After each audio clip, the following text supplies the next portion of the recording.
သူမရီးစားနဲ့မတွေ့ချင်တာနဲ့ယောက်ျားလေးအိမ်သားတွေကိုအတင်းပြေးဝင်လိုက်မိတယ်ဒါပေမဲ့နောက်တစ်စက္ကန့်မှာပဲမိတွေကရုတ်တရက်အကုန်မောင်သွားပါလေရောအိမ်သားခွက်ထဲကနေကြောက်စရာကောင်းတဲ့အနီရောင်အလင်းနှန်းကြီးထွက်လာပြီးသူမတယောက်ရှေးဟောင်းခစ်စီကိုမတော်တဆရောက်ရှိသွားပါတော့တယ်သူမဝတ်ထားတဲ့အဝတ်စားတွေကြောင့်ရှေးခေတ်ကလူတွေကသူမကိုနှစ်သမီးတစ်ပါးဆင်းသက်လာတယ်လို့ထင်နေကြတာဧကရစ်မင်းကြီးကသူမရဲ့ကြောပိုးအိတ်ကိုအတော်လေးစိတ်ဝင်စားနေပုံပဲဒါပေမဲ့နန်းတော်ဆောင်ရဲမက်တွေဘလို့ပဲစူးစမ်းအိတ်ကိုဖွင့်လို့မရဘူးဖြစ်နေတယ်မင်းကြီးကအိတ်ကိုဓာတ်နဲ့ခွဲခိုင်းတာမြင်တာနဲ့သူမလည်းအပြေးလွှားသွားတားလိုက်ရတယ်သူမရဲ့အိတ်စစ်ကိုဆွဲဖွင့်ဖုန်းကိုထုတ်ပြီးမြည်နေတဲ့အလန်းတွေကိုအကုန်ပိတ်လိုက်တယ်မင်းကြီးခမညာတခါမှမမြင်ဘူးတဲ့အရာမို့တုံလုံးနေရှာတာပြီးတော့အိတ်ထဲကမုံတွေကိုထုတ်ပြီးသူတို့ကိုကြွေးကြည့်လိုက်တဲ့မင်းကြီးကအရင်ဆုံးရဲမက်ကိုမြည်ခိုင်းတာပေါ့ရဲမက်ကမုံရဲ့မွေးရနှံကြောင့်ချက်ချင်းပဲဆွဲလန်းသွားတယ်မင်းကြီးလည်းမနေနိုင်တော့ပဲကိုယ်တိုင်မြည်ကြည့်ပြီးကျမလက်ထဲကမုံထုတ်ကိုပါအကုန်လူယူသွားပါတော့တယ်ဆက်လို့သွားရည်တများများဖြစ်နေတဲ့မင်းကြီးကိုသူမကကိုကာကိုလာတဖူးဖောက်ပေးလိုက်တယ်အဲ့ဒီထူးခြားတဲ့အရာသာကြောင့်မင်းကြီးရောသူမရောတကေးကေးနဲ့လေတက်နေကြတာပေါ့အဲ့ဒီနောက်မှာတော့ဒူးရင်သီးတစ်လုံးထုတ်ပြီးစားပြလိုက်တယ်မင်းကြီးခမညာဒီလောက်နန်စော်နေတဲ့အရာကိုစားလို့ရတယ်ဆိုတာမယုံနိုင်ဘူးဖြစ်နေတာ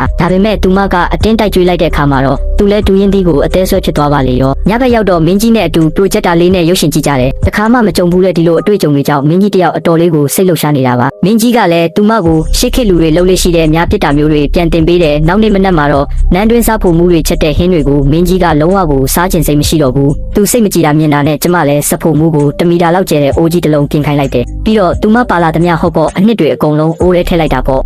သူမစားနေတာကြည့်ပြီးသွားရည်ကျလာတဲ့မင်းကြီးကအိုးထဲကအသားတွေကိုချက်ချင်းလိုက်စားတော့တာပဲသူမရဲ့အဆက်ဆုံးအနှစ်နဲ့တောင်တို့စားကျင်သေးတာနောက်ဆုံးတော့ဆက်လုံးလို့စကားတောင်မပြောနိုင်တော့ဘူးလေ